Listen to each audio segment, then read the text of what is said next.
So today is a fun one. Today we have a ride comparison between two very similar bikes. We have the Scott Lumen and we have the BMC Fourstroke.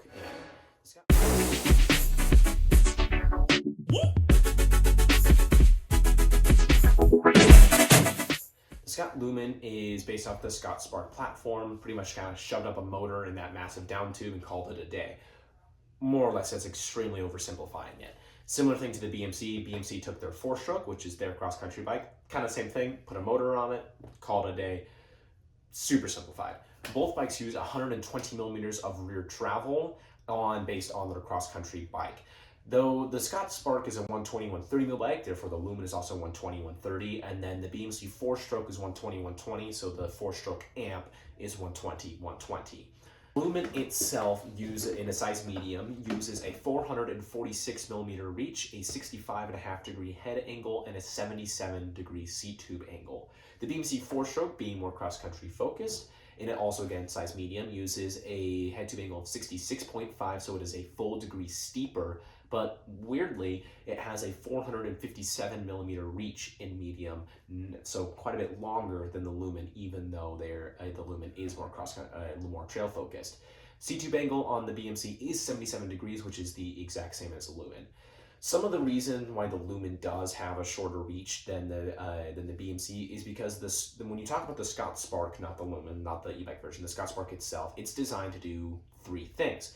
There's three versions of the Spark. There's a Spark RC, the Spark, and the Spark ST. The Spark RC is their cross-country race bike. It is 120 millimeters of travel, front and rear, and meant to be fairly racy. The standard Spark, which is what the Lumen is based off of, is a 120 rear, 130 millimeters of front, and then the Spark ST is, again, 120 rear and 140 front. All three of those bikes share a frame, but they actually use a longer fork to up the travel on the fork. But because they share a frame, that means as soon as you take the bike and you do this, but your seat is just angling down to match the fact that you're lifting the entire bike up, it actually makes the reach on the bike shorter. So even though the Lumen doesn't have other frame options like the normal Spark does, it's only 120/130, because it's meant to match the normal Spark, it still carries over that reach. The Scott Lumen uses a standard flex pivot design that most cross-country bikes nowadays use, which means there's not a pivot in the rear triangle. Instead, those flex stays or the seat stays are meant to flex up and down with the movement of the rear shock as the entire bike is compressed. The rear shock is light and supple, and the BMC likes to hold traction. Sorry, not BMC, the Lumen likes to hold traction fairly well. The BMC is a little bit unusual in its suspension platform. The suspension platform on the BMC is technically a virtual pivot point suspension platform, which is similar to a lot of other companies. Diamondback and Santa Cruz both use a virtual pivot point and Intense as well. BMC calls it the APS suspension linkage, and it's one of the few cross-country bikes that actually has like a real linkage system. So the Lumen, the Santa Cruz Blur, the Cervelo ZFS, the Orbea OEs, the Specialized Epic, they all use the flex stay design. That suspension platform has been used on cross-country bikes for the better part of the last 2 or 3 years since bikes have been being designed for cross-country. And the reason being is when you go to a flex stays, instead of using a traditional linkage system, it lets you use less hardware, less bearings, and it cuts a significant amount of weight off the frame, which is the main thing. People are seeing losses of anywhere between 200 to 250 grams of weight off the frame. BMC does not do that, so it's like the only cross-country bike that we carry that does not have that, and that is carried over into the e-bike version of this, the Fourstroke amp. So it has a real live suspension system in it, the APS suspension linkage, and that does, I personally found, I think that kept the BMC over the Lumen to be more supple off the top of its travel, and it was a little bit more supportive deeper to its travel as well, just because it had a real linkage, though at the cross of frame weight. Supposedly, I think the Lumen and the BMC's frame weight is actually pretty close together. Both of these bikes use a TQ motor, which features 50 Newton meters of torque. They can connect to your phone, work on Bluetooth. They're said to be zero drag, which means they're super easy to pedal, and they are super lightweight. Both these motors are the same on both bikes to keep things similar, which is what makes this a great comparison.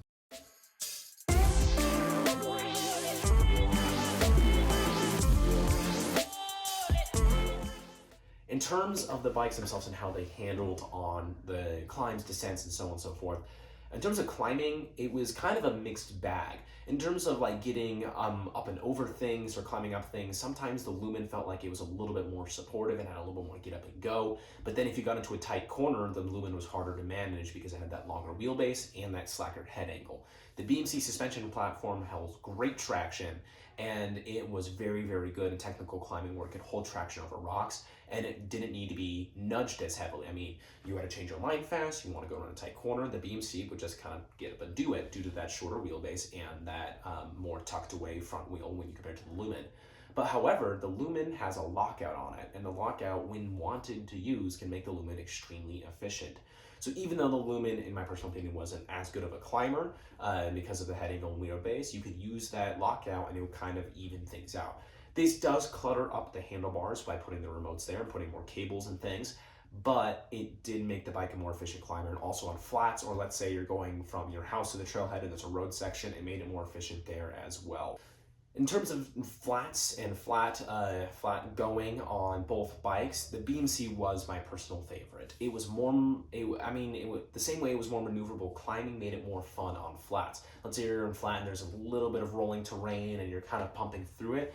When you pump really hard, the BMC gave you a lot back to. The suspension gave more back to. You could get a ton of speed on that, and it felt poppy and playful. You could manual on it, and you could throw little jumps and whips on tiny flat things that were really easy to do.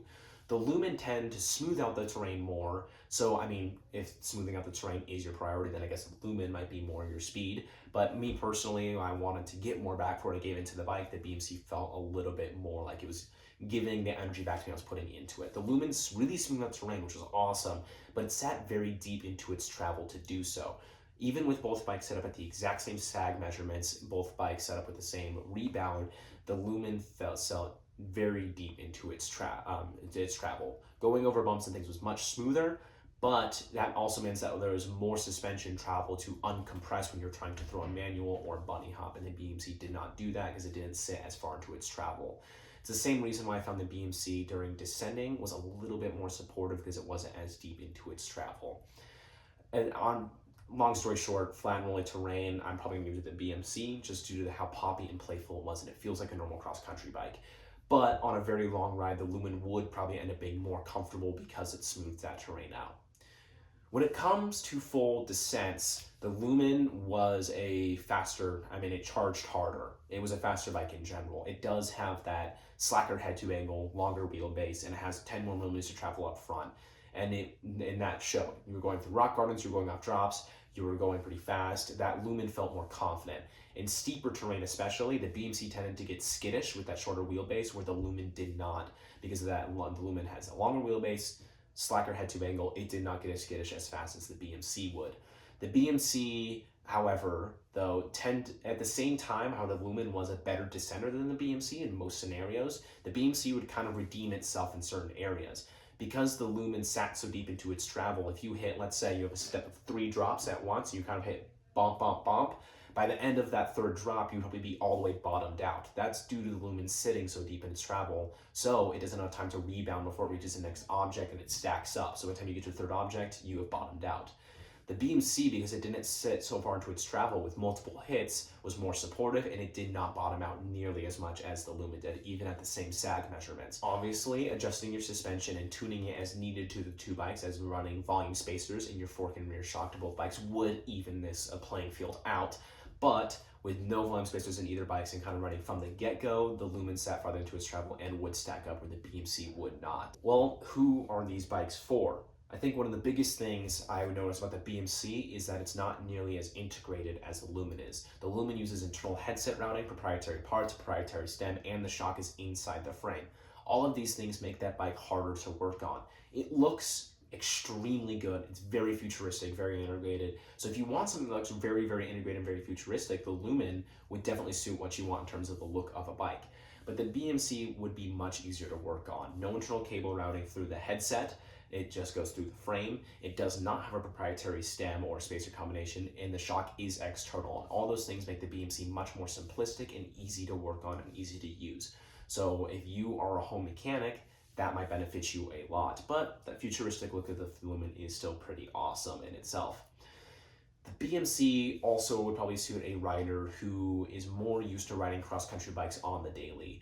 That's one of my favorite parts about the BMC is it didn't feel like an e-bike. It was so lightweight and so easy to manage. You got on and you rode it and it felt exactly like your normal cross-country bike without a ton other movements. Sometimes on an e-bike you're riding, let's say you're going off a jump or something, you have to physically pull up significantly harder on an e-bike than you normally would. And that's not necessarily a bad thing, it should take some getting used to. You have to learn how to handle the e-bike versus a normal bike. The BMC doesn't have that curve. It fundamentally feels like your regular cross-country bike. The Lumen still does, but because of its bigger geometry and more travel, it's not quite the same feeling of you step into it and it feels already lightweight and easy to play around with.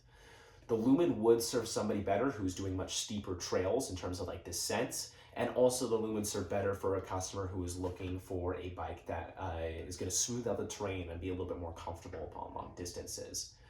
Personally, my favorite was the BMC, but I'm totally biased as I come from a cross-country racing background, so I felt right at home on that bike. But somebody who's looking for more of a lightweight trail bike with that futuristic look, take a look at the Lumen. We have both bikes here in store at our Salt Lake City store or in our Park City location. You can see both of them on our website at contenderbicycles.com if you want to take a look or chat us there. If you have any other questions, feel free to ask.